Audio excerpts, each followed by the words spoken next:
Yo, yo, yo, welcome to the NS9 Postgame Show. I'm your host, Jim Rosati, Northside Notch. With me is Tyler. Pirates win. They win 8-6 tonight, and they take the series from Milwaukee, win 2 out of 3. Tyler, how's it going out there? You're in the sun. I'm enjoying the day outside. It's way too nice of a day to sit in. I'd spent enough time inside watching the game, and I can't do it anymore. It really is a gorgeous day. We had terrible weather here like the last 2 days, where it was just rained all day, and today was just beautiful. So yeah, I golfed yesterday, and it rained the entire time. It was miserable. I have still not been out to golf this year. I try to go at least 2 times a month, sometimes 3 if I can, but yesterday wasn't the best day for it. I was with you. I was once every 2 weeks kind of guy. Yeah. At least. And then once you get in the mode, you're out for 4 days straight, and you don't mean to be. Yeah. No, so beautiful day today. Beautiful win today for the Pirates. Just an offensive explosion, really. Yes. 2 hits from Kevin Newman, who was leading off, lead off Kevin Newman, 2 hits. Brian Hayes, triple shy of the cycle. Daniel Vogelbach, 3-run homer in the 9th inning to kind of put the game away. Michael Chavis, 2 hits, including an opposite field homer.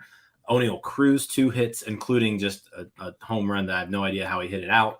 And then even Jason DeLay getting in on the action, 2 hits and a double. So 8 runs on 13 hits. 1, 2, 3, 4, 5, 6, 7 of those were for extra bases. So yeah, that's what happens when you put the ball over the wall.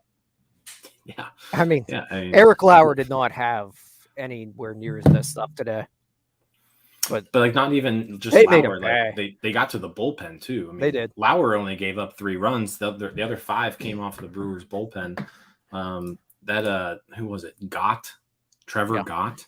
Yeah. I feel bad for him because he threw 2 great pitches. He threw a pitch to Chavis just right on the outside edge, low and away.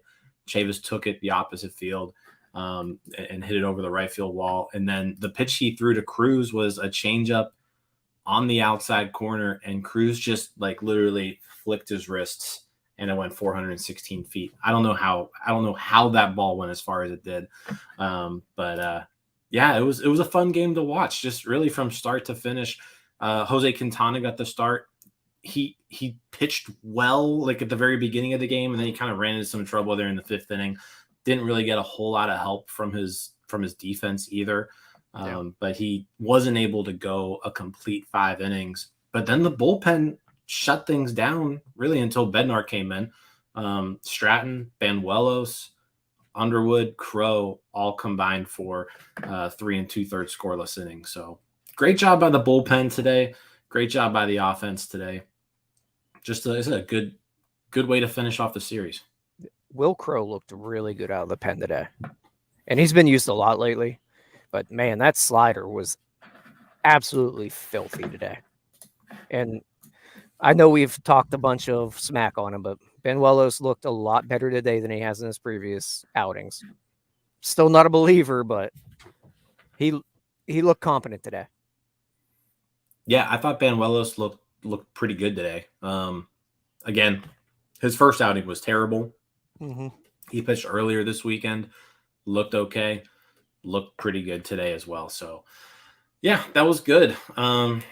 The Pirates, the National League All-Star team, by the way, is being announced right now. I don't think Brian Reynolds was named as a position player, so that just leads me to believe that Bednar is probably going to be announced here as the Pirates' next All-Star, but we'll get you that news as soon as it comes. Should be here any minute. But David Bednar came in after the save situation was taken away from him with the Vogelbach 3-run homer. He came in, gave up a 2-run homer to Andrew McCutchen, hung a curveball to him, but he was able to finish it out.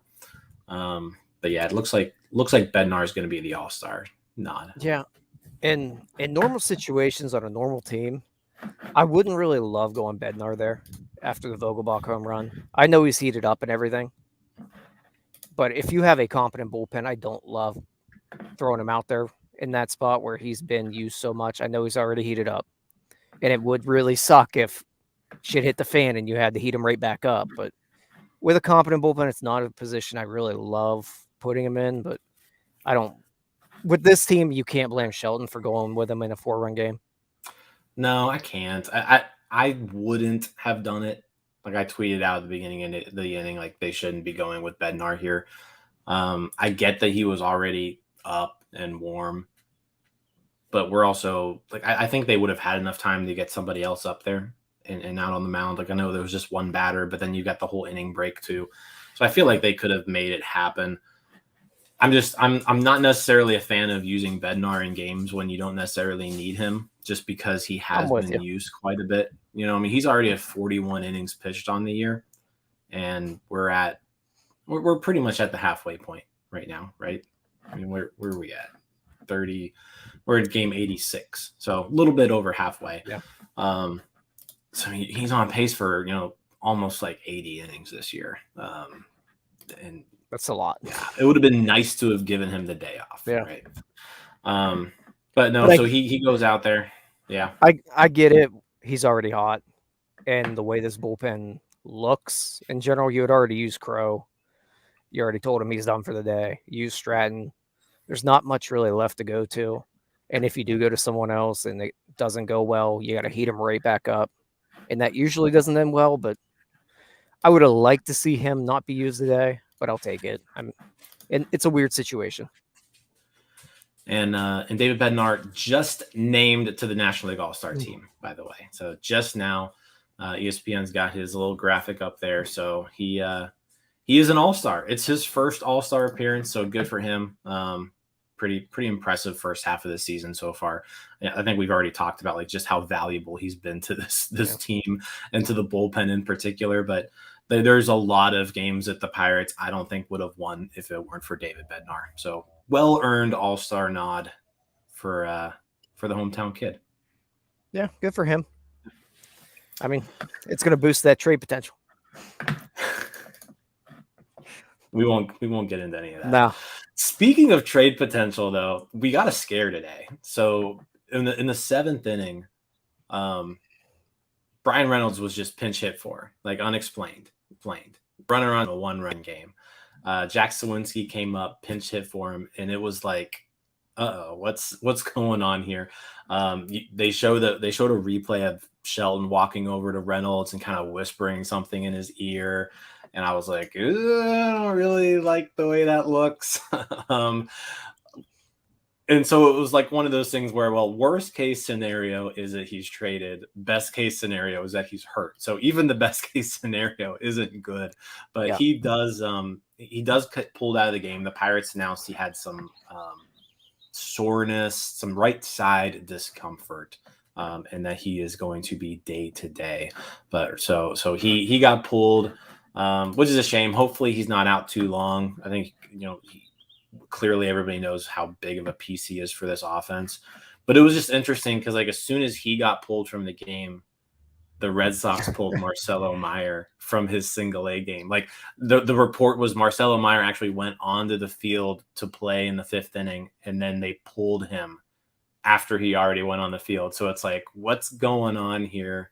Reynolds got pulled, Marcelo Meyer got pulled, and there was radio silence. Yeah, they like on no Twitter, one was not a single rumor. Yeah, I was like, what's going on here? But it was, yeah, it kept things interesting for a few minutes. But like I said, luckily he's just hurt. Like I said, that was the best case scenario, which is still not very. You know good. What? If he's hurt beyond the trade deadline, I won't be that mad. God, I don't know if I could go 20 days with just a bunch of lineups without Brian Reynolds in them. But hey, maybe it'll force them to actually hit Cruz above like 7th. 8th today. Jeez. Yeah, not good. But he like I said, let's kind of talk about just I guess individual performances here. Newman, 2 hits. Do you want to say anything about Newman, or just like, hey, he was lucky and got 2 hits today? Before we get to that, just real quick, a comment. Would Meyer trade make sense 1-for-1? Absolutely not. Would it? No, it would not. 1-for-1, Brian Reynolds or Marcelo Meyer? No. On what side? He said, he asked, would that make sense? No. Right. You don't think it would? No. Why not? Because I want a lot more. I mean, Marcelo Meyer is a top 20 prospect in all of baseball. And he's probably actually now with all the graduations that have happened, he's probably top 10. Like he's a top 10 prospect in baseball, and he plays a super premium position of shortstop. No. I need a bona fide stud in AA or AAA. He's a bona fide stud in single A. Like he's crushing the ball. He's crushing the ball. He's striking out a lot of I don't know, man. Like if 1-for-1, no way. If the decision is made that they're trading Brian Reynolds, right? I would like them to just extend him and keep him, while this window's open. But I don't know if you're going to get much better than Marcelo Meyer. If they wanted him that bad, they would have just drafted him last year.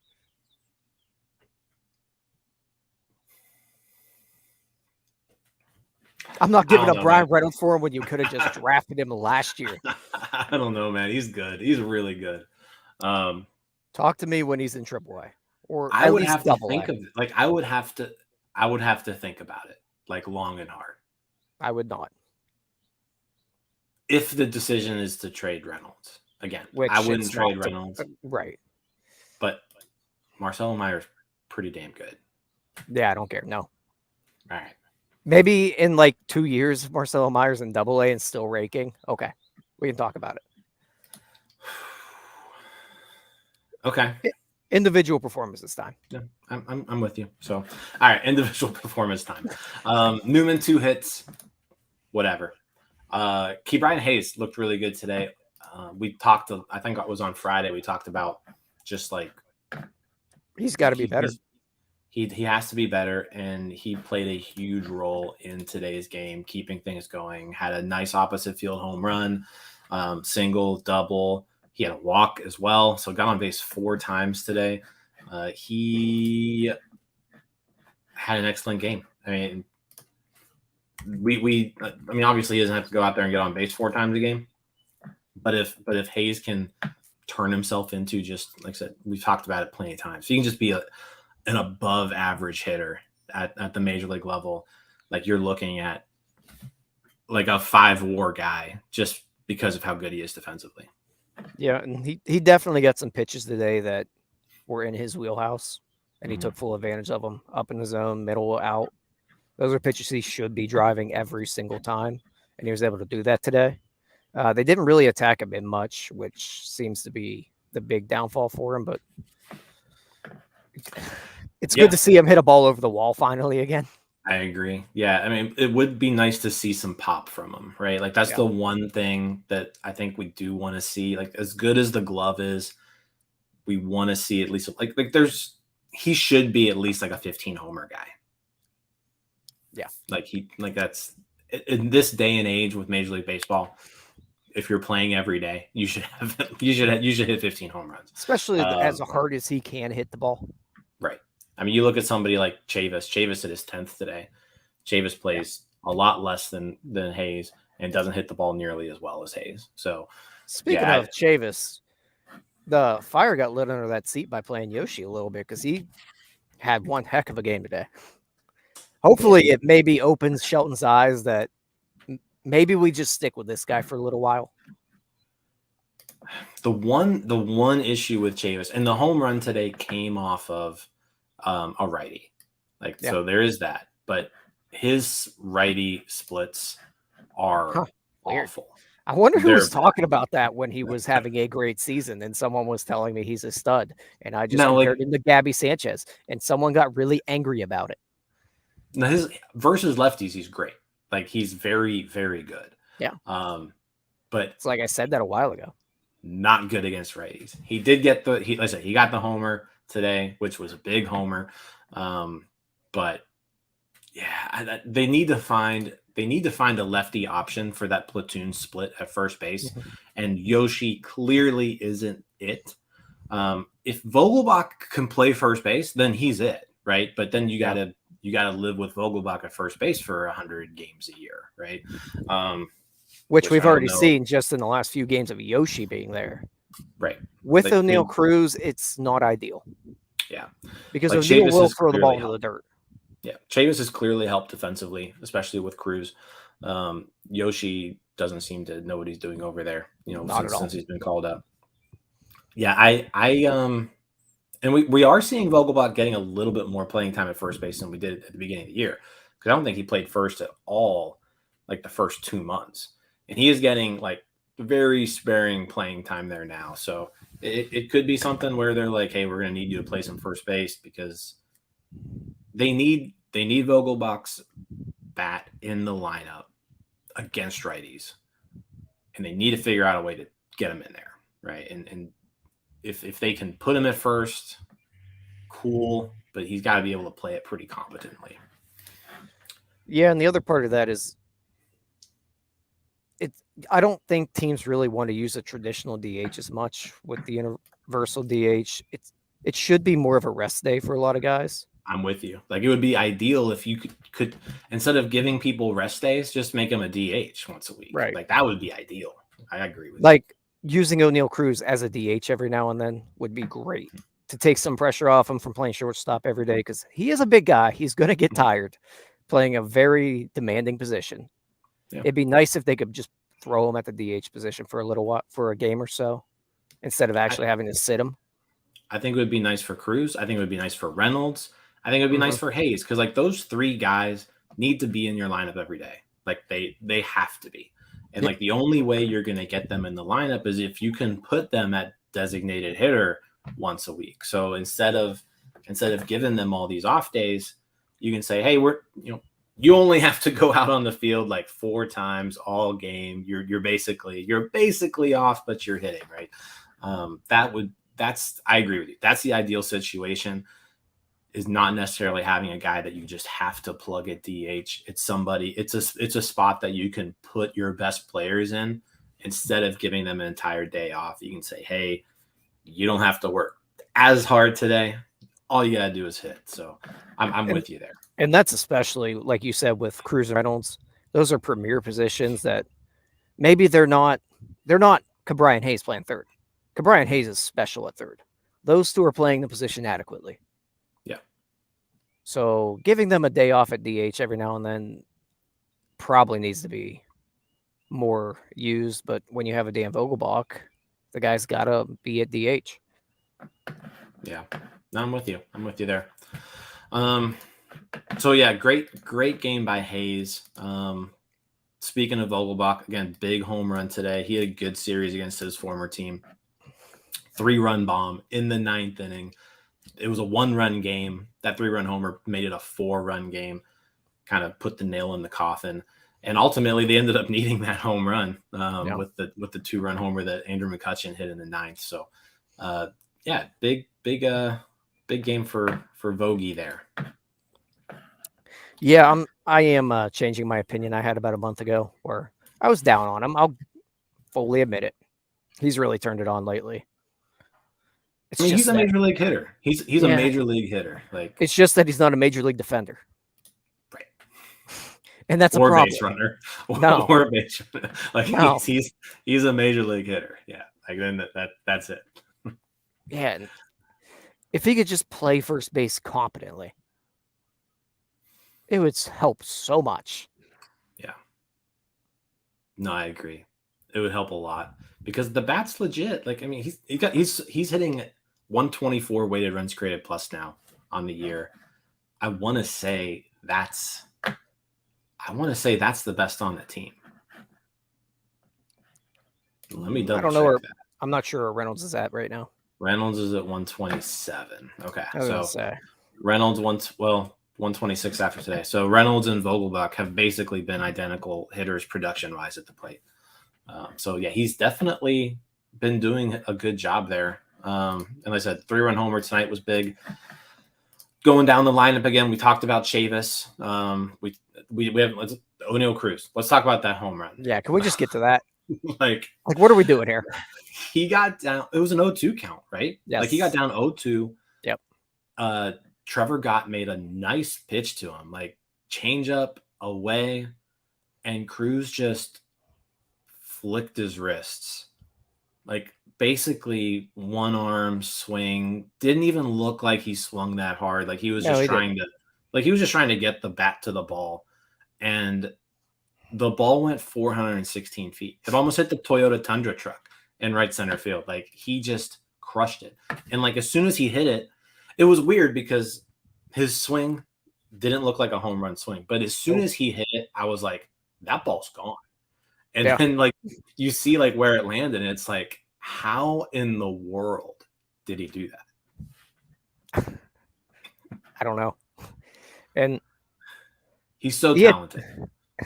He is. And man, he just wreaks havoc on the bases. Like early in the game, he ends up scoring on a Kevin Newman single that was a blooper. Honestly, anybody else, it's probably not a great decision to go to third with 2 outs there. He made it easily. Oh, yeah, easy. Because he made it on a delay bloop single to left field. Left fielder's a little bit lackadaisical, but anybody else is getting thrown out at third base there. And it's really not a great decision to make to go to third there. But he's just so special. Well, and he was there easily. If you know you're going to be there, then it's a good decision. So the thing is, that's most people shouldn't know they're going to be there in that situation. Yeah. Yeah. There's a comment here that Chavis's face after that home run, like that was one of those where, he was all of us, like all of us watching, where he was just like, it was good. He just does things that, again, we've said it so many times. He does things that like you've never seen before. Yeah. And when you're watching sports, you're trying to be entertained, and like he is entertaining. And he makes you want to. He makes you want to watch every at bat. Like I even noticed today there was an at bat, and I was like, I think it was like when all the Brian Reynolds stuff was going on, I was a little bit distracted, and I was like, well, oh shit, O'Neal Cruz is up. Hold on, let me put all this to the side here. I need to watch O'Neal Cruz. Like he's must see TV. He is, and we know he's not performing that well right now. There's some stuff, we knew there'd be growing pains. I think he's not as aggressive at the plate as he really should be. He's an aggressive player. Everything he does hard. Right now, he kind of reminds me of Starling Marte when he first came up, where you're trying to be a patient hitter, and people are trying to instill that you got to walk here, get into a better count. O'Neal right now seems like he's doing it to his own detriment. Like he's trying to get in a good hitter's count. Instead, he's ended up in 1-2 counts all the time. Yeah. Instead of jumping on, that slider that gets hung. Right now, he's just waiting and waiting. I don't know if it's the Pirates telling him he's got to be more patient. I really hope it's not, or if it's just him feeling it out right now. I hope that's the case, but when it does click, he's going to be really aggressive, and he's going to swing early. And he's going to get in good counts because pitchers are going to be afraid to throw the ball to him. Yeah, you do see him in a lot of 2-strike counts, right? And I think some of it too, and I think it was John Wayner who mentioned it on the broadcast today, but like it was the at-bat that he homered on. The first pitch of that at-bat was extremely low. Like it was a low pitch, well below the zone. It was never a strike. Umpire called it a strike. Like I wonder if he actually is like confusing umpires. Something like umpires don't normally have strike zones like that, and so they have to kind of adjust what their strike zone is when O'Neal Cruz is up. And so it's like that pitch. Maybe it's a strike against some guys, but O'Neal Cruz's knees are 2 feet above the ground. So like that pitch isn't a strike to O'Neal Cruz. So it may take a while for him to kind of figure out what's, how's this major league strike zone going to be? Because a major league strike zone is different than a minor league strike zone. Like they're different. Pitchers can hit spots better in the major league. So they're going to, if they notice that things are being called a certain way, the major league pitchers will exploit that, right? And so he's going to have to adjust to all of that. The low strike call, it's a problem for Judge. Matthew said in the comments, Judge goes through the same thing where you'll see pitches that, pass through his shin and they're called strike. So it's just something that he's going to have to learn to adapt to. The positive is that he is a terrific low ball hitter. He is. The guy hits the ball. He hits the ball out of the park from his knees. Yeah. So it's just going to be interesting to see how he adjusts to everything. Again, this is the first time he's seeing major league pitching, and we are seeing signs that we want to see, right? Like it's not like he's looking bad at times, but then he'll show you these instances where it's like, okay, well, this is why he can be special, right? The home run today. That's why he can be special. Going from first to third on that bloop. That's why he can be special. Making catches when he's drawn in on the infield that normally would be a base hit into the left center field gap, with runners on base. That's why he's special, right? So there's all these reasons why he's special. It's just a matter of getting everything put together now. And that's just going to take some time. I mean, he had his 75th plate appearance, of the year today. So he still hasn't seen a whole lot of, pitches above A ball, really. He's played 150 games above A ball, like in his life. So like it's gonna take some time. But the tools are all there. He's showing you flashes of what he's capable of doing, and it's all things that you want to see. Yeah, real quick. Anthony said he can't learn to adapt if he just skips to the aggression I'm suggesting. I'm not saying just jump to swinging at everything. I'm just saying right now he looks a little bit cautious at the plate. Like he's adapting to major league pitching.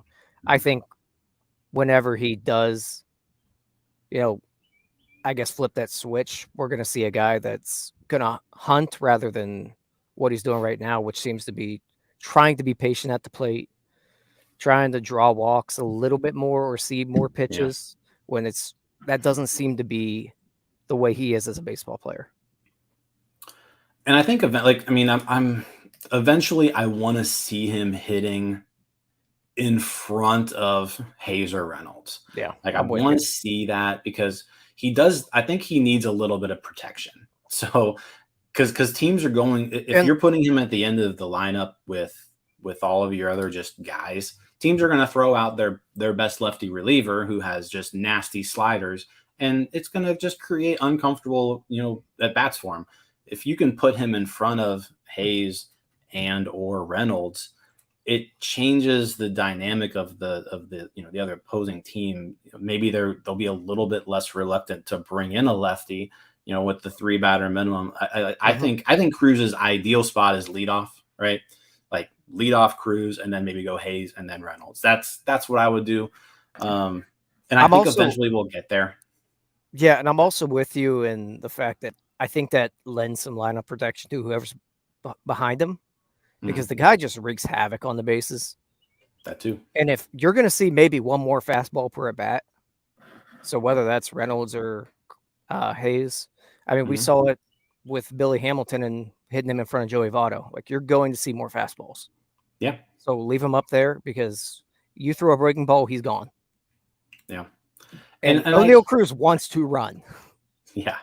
And I think, what they're doing right now is just maybe trying to get him comfortable, right? And so they put him down there so maybe he feels less pressure. I don't know exactly why, but I hate it. I mean, I hate everything about it. Yeah, I'm not really sure exactly what the reason is, but I think eventually the best spot for him is leadoff, and then, leadoff Cruz, and then like Hayes, Reynolds, any kind of combination of that. So I think that's kind of ultimately going to give you your best 1-2-3 punch. Yeah, and I tweet about it all the time. I hate seeing him at the bottom of the order. This isn't Gregory Polanco, and we're trying to just get him used to Major League Baseball while this is a competitive team. This is a bad team. Put him up there. Let him see more pitching. No, I'm with you. Like I'd rather. Yeah, I don't want him ending games in the on deck circle. Like I want to give him as many at bats as possible. The only way to do that is going to be bat him first. Like, there's no excuse to have Kevin Newman hitting like 8 spots ahead of him. There's definitely no excuse for that. That's true. So, well, I mean, as I said, great game from him though. 2 for 4.